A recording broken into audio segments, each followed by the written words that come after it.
Right now, the day's biggest news stories from a Vegas perspective. This is the Vegas Take with Sharp and Shapiro.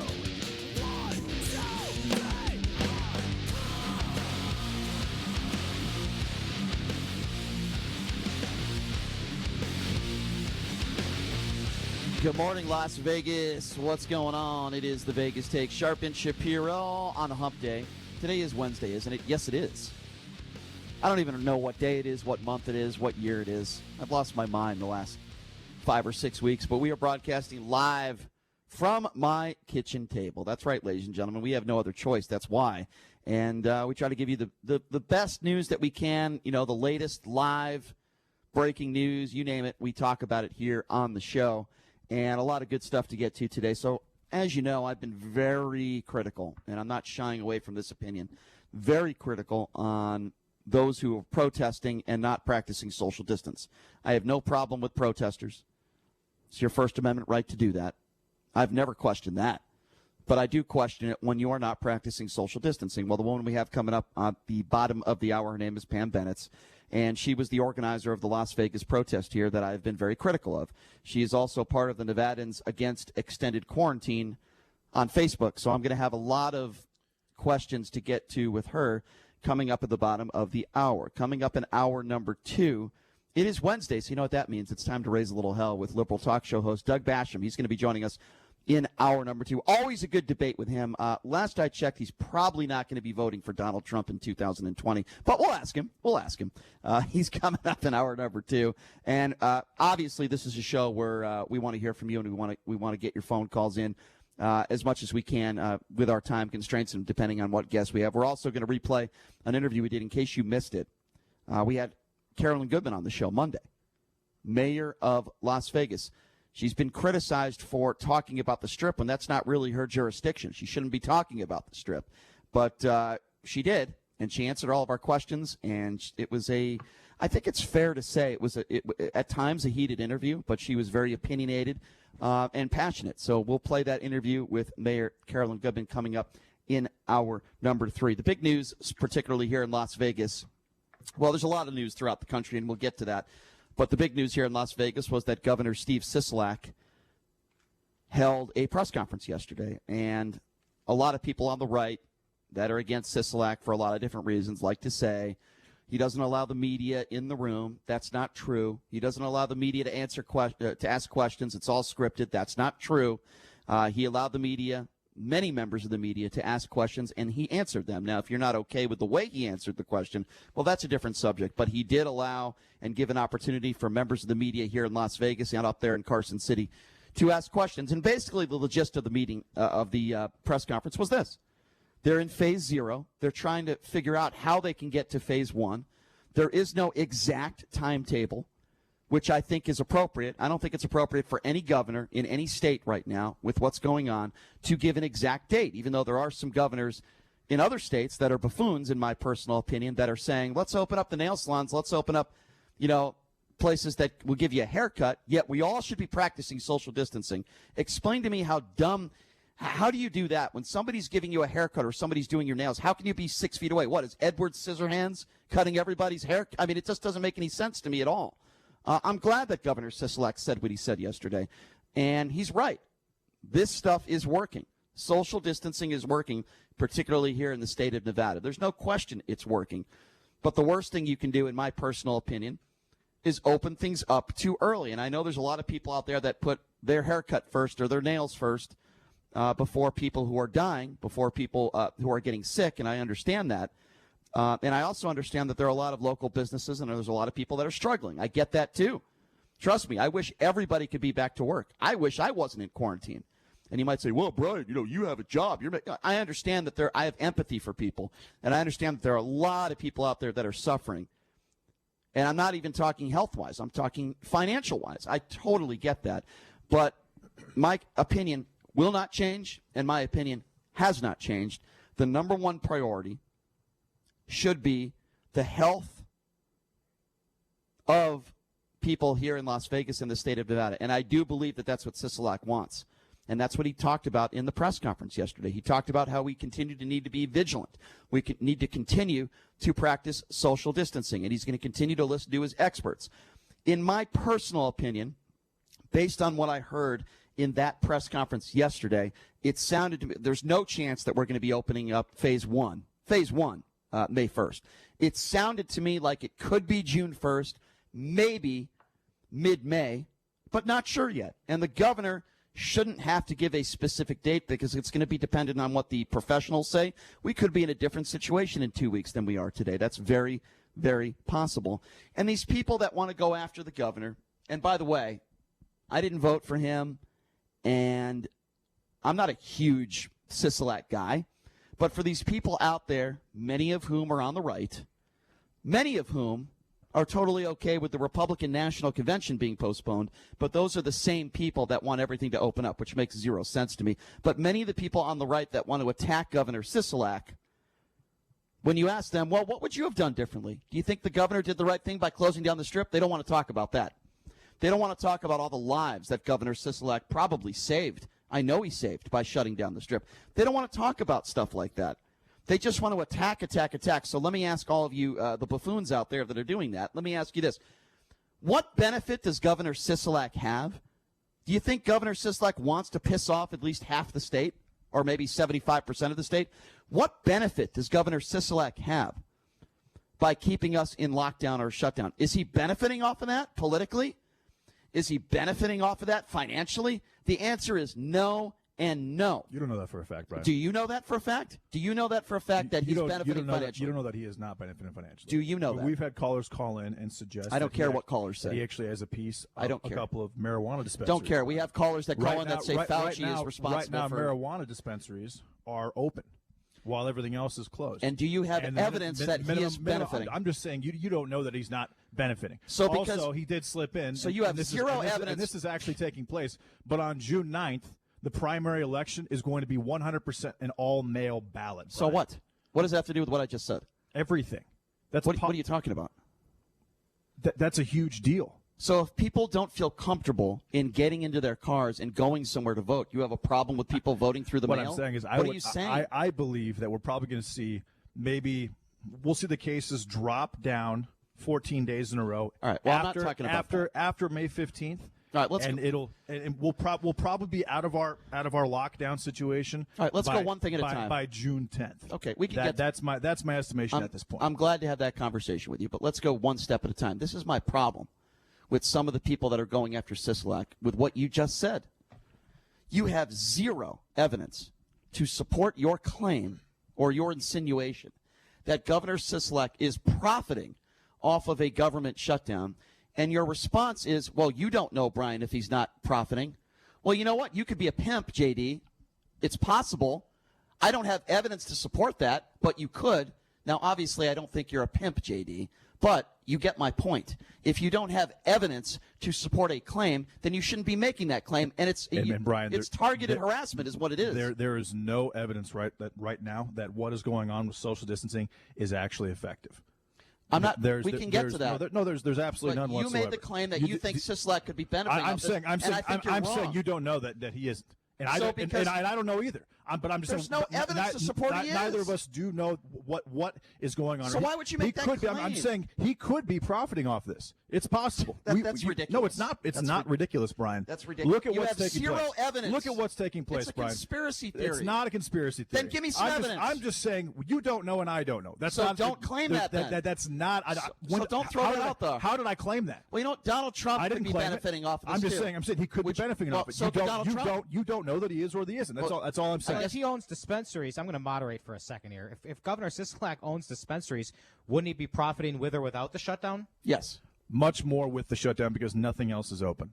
And right now all these dispensaries are literally delivering dispensary products to your home at $100 minimum order right now. Okay, well, my point is, folks, this is a perfect example of what I'm talking about. People that are going after the governor are throwing claims out there with no evidence to back it up. I'm saying you don't know that he's profiting or that he isn't profiting. Well, I guess Donald Trump is. And you don't know. And neither do I. But what I do know is that the Las Vegas Sun came out with an article yesterday and they're predicting that the entire city of Las Vegas is going to lose $1 billion this year, Brian. And what does it have to do with what we were just talking about? Because that is a massive deal. After making $70 million in police cuts and medical cuts and hospital cuts, they're still going to be behind $156 million. What does that have to do with Governor Sisolak profiting? That's what we were just talking about. No, that's not what we're talking about at all. And we're talking about Governor. You think Governor Sisolak made the right decision? I'm saying he made the wrong decision. I'm saying he made the absolute wrong decision. Well, clearly you put the economy before the health of our citizens. There's been we talk about that every day. There's been 162 deaths and 4,100 And why cases. do you think that is? As of yesterday, an autopsy came out in California after the Stanford study that came out that suggested that actually 4.1% of the population had been infected, not 0.001. And this autopsy said that February 6th was the first day that a person actually died in the United States of the coronavirus in California, not February 29th in Washington State.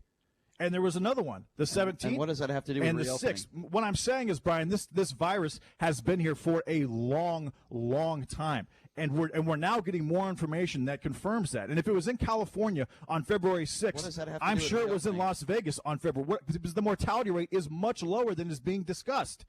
You don't know that. Of course I do. No, you don't. Absolutely I do. No, you don't. Yes, I do. Based on what? Based on the fact that the deaths in California are not significantly high compared to the amount of infected or the projected amount of infected. So why can we use the projections from the IHME based on the University of Washington study suggesting that maybe 2.2 million people are going to die? But on the same side of things, on the other side of things, we can't use a projection of how many people were infected with the virus based on the antibody studies. I mean, what I'm saying is, Brian, the study, the autopsy came out, and it was basically stated that 23 days before the first death in the United States in Washington State, there was a death in California. So it got here a couple weeks before. So what? It doesn't change my opinion. I don't think we should reopen the state. Not a couple weeks before, Brian. A couple months before. And if it was in California, what do you mean a couple months before? A couple months before.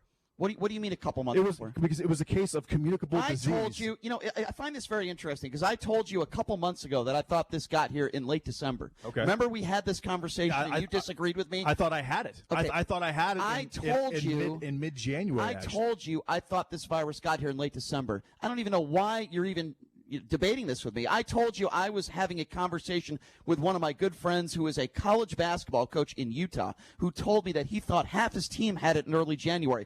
I'm not debating that with you. I don't even know why we're getting into this debate. Because what I'm saying is the mortality rate is a lot lower, Brian. A lot of Las Vegas is most likely infected. And do you know what that's ridiculous. Do you know what Sisolak is trying to do? He is trying to test. You're saying things without any evidence. You don't know that. Brian, you do that every day. I do not. You just don't understand the bridge there. All right, you're right. I don't understand. You don't. I don't understand. If you're going to tell me I don't know, I'm going to tell you you don't understand. All right. I don't understand. That being said, Steve Sisolak is trying. I understand that people are dying, and you never seem to bring that up. I totally understand people are dying, and that's number two, Brian. That's just a number. I don't hear you talk about that. I don't hear you talk. All I hear you talk about is the people that are suffering from the economy. Which is I hear you give out. I hear absolute lot of people. Well, you know what? This is my problem. It is a ton of people. This is my problem. It is 400,000 people in Nevada alone. This is my problem with many people on the right that want everything to reopen. If I was on the left, I would think the exact same thing. If I could just finish my statement. This is the problem with many people on the right that want to reopen the state and want everything to reopen. They want to talk about the economy, which is fine. They want to talk about unemployment numbers. But one thing they rarely ever bring up, something very similar to Donald Trump in his coronavirus press conferences, is talking about those who have died, mourning those who have died and their loved ones, those who are grieving. They want to bring up unemployment numbers, and they want to be able to get their haircut. And I'm sorry, I have a very big problem with that. The haircut's an example of a dictatorial by a governor who said, and I quote, "I haven't got my haircut in 6 weeks, so you can wait too." That's why I bring answer me this then. In the grand scheme of things, that the haircut is totally irrelevant. No, it's not. Yes, it is. Because there are other states that are opening up hair salons, and the reason why I bring that up is for this reason. What do you think about a governor who says nail salons are going to be able to open up on Friday, and you're going to be able to get your hair cut, yet they're saying you have to practice 6 feet social distancing? Now, explain to me, JD, how you can do that if someone is cutting your hair or you're at a nail salon. How can you practice social distancing? If I was that governor, I would say that the person getting their hair cut and the person cutting the hair need to both wear masks. That's what I would say under those circumstances. That's still not practicing social distancing according to what they asked for. Well, according to social distancing, Brian, neither of us have been practicing this for 5 weeks. I'm specifically talking to you. I'm sitting 3 feet away from you. And I was also tested for the coronavirus. But I'm specifically. And you could have picked it up the day after. I am specifically. That's why the antibody test is so much more important than the COVID-19 test. I'm specifically talking about Republican governors that are putting these into effect, that some of these places of business are going to be opening up on Friday, yet they're contradicting themselves. And they're saying practice social distance, but you know what? You can get your hair cut. You could go to the nail salon. I'm sorry. I have a huge problem with that. And by the way, we're 4 people. And when you go into these nail salons or you get your hair cut, it's not just 2 people in a place. There's more than 10 people a lot of the time in these businesses. What he was talking about when he said, I can wait. I waited 6 weeks. You can wait 6 weeks too. He was talking about Governor Sisolak. He was talking about one-on-one haircuts. I'm not talking about Governor Sisolak. I'm talking about the Republican governors that are opening up hair salons and nail salons on Friday. That's what I'm talking about. Absolutely. We can get back to Governor Sisolak. You're going to see. You don't have a problem with that. You're going to see Arizona open up. You're going to see Utah open. You're going to see probably 10 or 12 Republican states with Republican-run governors open up, and all these Democratic states with Democratic governors are not going to open up. Many of those, it's going to be very, very political. Many of those haircut places and other businesses that are being opened by some states in the South, they're actually probably not even going to. I mean, I saw some mayors, some local mayors, and some local business owners in Georgia that said, well, the governor can do whatever he wants. I'm not going to open my business because I don't feel safe. That's fine, too. So, I mean, Absolutely. They do have that choice. And by the way, there are a lot of people that agree with me. There's a lot of people that do believe that Governor Sisolak is doing the right thing. And most of the people, I would say 90% of the people that are calling Governor Sisolak sissy and they're calling him names, or, for example, with all due respect, those who think that he might be profiting off of this government shutdown are the same people that are huge Donald Trump supporters. So I find it to be very politically biased. That's not true at all. Well, you're a Trump supporter. In this situation, I am a vehement Trump supporter. And you're making a claim with no evidence to back it up. I'm saying, no, you're making a claim that he's not profiting. I'm saying. Because there's no evidence to back up that he is. Okay, well, I'm saying he might be. Which is ridiculous. You have zero evidence to back that. That's a conspiracy theory. If I was a bleeding heart liberal, Brian, I would still want this. Has nothing to do with your political affiliation. I would still want this open. All right, so going by your logic. It has nothing to do with me being a Republican at all. Not a thing. Fair enough. So going by your logic with what you just said, it's very possible that Donald Trump is profiting off this shutdown, and it's very possible that every governor in every state is profiting off this shutdown. Would you agree with that? Sure. Okay, well, that's ridiculous. Oh, that's ridiculous. Why? Because you have no evidence to back up a claim. Brian, ridiculous is we're literally sitting in our houses. That's a completely different situation. That's not ridiculous. It's called social distancing. We're not living our lives trying to save there's a lot of people that are dead. That's what's ridiculous. We're not living our lives in hope of saving our lives. Well, it is a complete oxymoron. Well, it's not in hope of saving our lives. There's close to 50,000 people that have died in this country, which you fail to bring up every single day. I don't actually think that number is. I think it's more like 35 Here or we 36. go again, another conspiracy theory. It's not a conspiracy theory, Brian. Conspiracy theory number 8 in the last 20 minutes. Has nothing to do with the conspiracy theory. Yes, it is, because Brian. you don't know that to be a fact. Just like you say Governor Sisolak. And you don't know the death rate to be a fact. You don't know the mortality. Yes, I do. No, you don't. Based on the professionals. No, you do not. No, you do not. You do not. So they're all lying. They're all inflating the death rate. Okay, you're right, No JB. one is factoring in asymptomatic and mild cases, Brian. That's why. So all the healthcare professionals, has nothing to do with all the people in the hospitals, it has nothing to do with the healthcare professionals? I'm saying the fact that you don't know the number has nothing to do with the healthcare officials. Well, I'm going by the number that the professionals are reporting, not the numbers the fact that you are not, conspiracy theorists say. No one is factoring in asymptomatic or mild cases, including you. You think the actual number of infected people in the United States is 820,000? You actually think that? Yeah, because those are what they're saying, not what you're saying. And I'll take what they're saying over you any day of the week. You're saying there's no asymptomatic cases? None. What are you talking about? Those numbers are. There's a lot of people that have not been tested. There could be more people that are infected. I don't deny that. There's no question. Brian, there's been 7 antibody study tests done over the last. What does that have to do with people claiming that they're inflating the death numbers? It's another conspiracy theory. I'm not saying they're inflating the death numbers. I'm saying we don't know the mortality rate. You just said, literally 2 minutes ago, I just said close to 50,000 people have died, and you just said, no, I think it's close to 35. So how do you correlate that to not saying that they're inflating the death numbers? I'm saying the death rate is lower. The mortality rate is lower. I believe that the actual death, the numbers are being inflated by the hospitals because. All right, so you do think they're inflating the death numbers? Because of the CARES Act. Okay. Because under Medicare, you get 20% more for listing or for using a ventilator or listing the fact that the person is on COVID. And a lot of people who are getting this disease and getting sick are uninsured. And so if you're uninsured and you go to the hospital, how does the hospital pay for that? They don't. Under these circumstances, if they list you as COVID or if they use a ventilator, they get paid by the government according to the CARES Act, and that's a scientific and that's a fact. And that's a fact. I'm saying they have a major incentive right now to list COVID as a case as well as use a ventilator. So you think because of the $100 billion that was issued to the hospitals in the CARES Act, $40 billion of which, or 40%, is expected to go to the uninsured. So here's why this is another. If I can just explain, that is not a conspiracy theory. Okay, well, if I can explain why I think it is. You said that you think that there's a chance Governor Sisolak could be profiting off of this, and even though you have zero evidence to back it up, you said, well, it could. Because hospitals are getting paid per coronavirus death, even though you have hold on, if I could finish, because I know you're ready to interrupt me.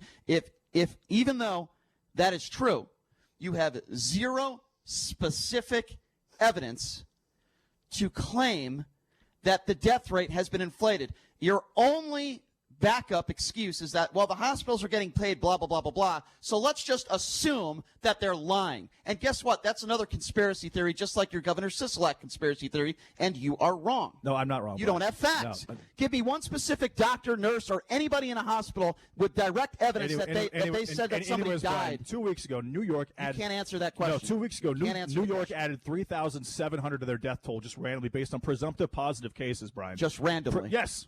So they just pointed at people and said, you died of the coronavirus, even though we don't know. People just died randomly. Yes, people died at their homes, and they assumed because of talking to their family. Here's why you're wrong. And their family. No, I'm not wrong. You got to let me finish, Brian. Okay. You can't Well, just I know what you're going to say. No, you like to have me not interrupt you. Don't interrupt me. Well, it's another conspiracy. No, it's not. No, it's not, Brian. Go ahead. That being said, they went to their homes. These people died. These people died in their homes. Their family members said they had symptoms. Don't interrupt me, Brian. Go ahead. Stop interrupting me. Go ahead. Finish. All right.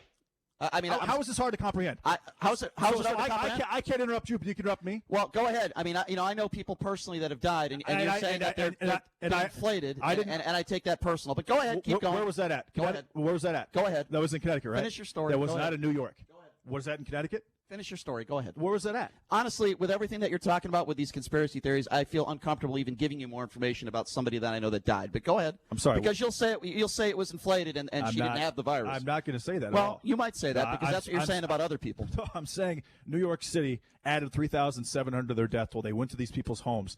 They talked to their families. They died, and they just presumed they had the coronavirus based on conversations with their families. They were not ever tested for the virus, and they just added that number to the death toll, Brian. And yes, that combined with the fact that Medicare is paying out to uninsured. If you're uninsured and you go to the hospital is taking a giant hit, especially if you don't have a job, especially if the economy is in trouble. So, yes, I believe that the hospitals have incentive based on the CARES Act. The fact they're getting paid 20% more for not only listing COVID-19 as a cause of action, as well as using a ventilator. I believe that, and that's not a conspiracy theory, that is literally, I am describing to you what the CARES Act is. All right, well, we'll have more time to discuss this later on in the show, but coming up next.